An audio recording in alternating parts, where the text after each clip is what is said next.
જીસેક હેલ્પરની 800 જગ્યાઓ પર ભરતી પ્રક્રિયા આગળ વધારવા માટે વડોદરા શહેરમાં આવેલ સરકારી હેડક્વાર્ટરની બહાર ઉમેદવારો દ્વારા વિરોધ પ્રદર્શન કરવામાં આવ્યું। ગુજરાત સરકારની સરકારી વીજ કંપનીઓ પૈકીની GSEC Gujarat state electricity corporation લિમિટેડમાં હેલ્પર 800 જગ્યાઓ ઉપરની ભરતી પ્રક્રિયાને આગળ વધારવા માટે આજે વડોદરા ખાતે સરકારી વીજ કંપનીઓના હેડક્વાર્ટરની બહાર રાજ્યભરના ઉમેદવારોએ ધરણા પ્રદર્શન કર્યું હતું।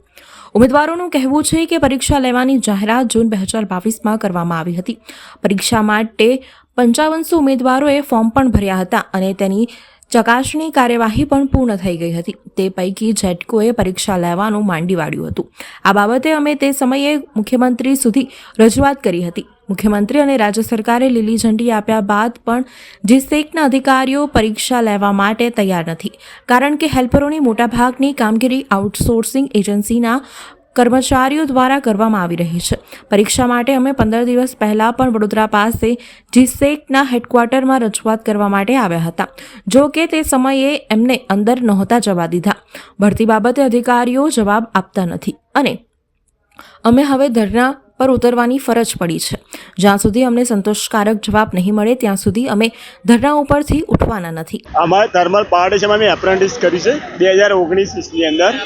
એના પછી 2022ની અંદર આ લોકોએ હેલ્પરની જાહેરાત પાડી હતી, જે એપ્રેન્ટિસો કરે ને એમને ભરતી પાડી હતી, ફોર્મ ભરાય બધું કર્યું, પણ આજે 3 વર્ષ છે, 2022, 23, 24 ને 25 આવ્યું, હજુ સુધી એ ફોર્મની કોઈ કાર્યવાહી નથી, કશું કોઈ એક્ઝામ નથી લેવાય।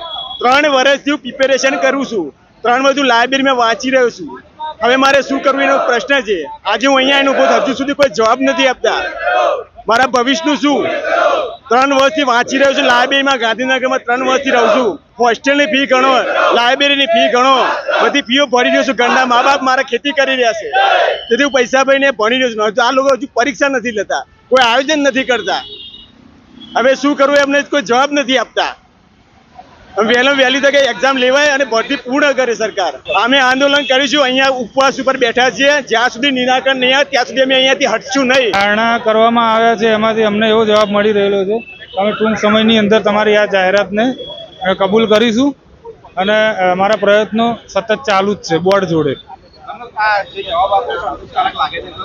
અત્યારે હાલ પૂરતો તો સંતોષી લીધેલ છે, અમે 10 દિવસની અંદર એમના જોડે જવાબ માગેલ છે।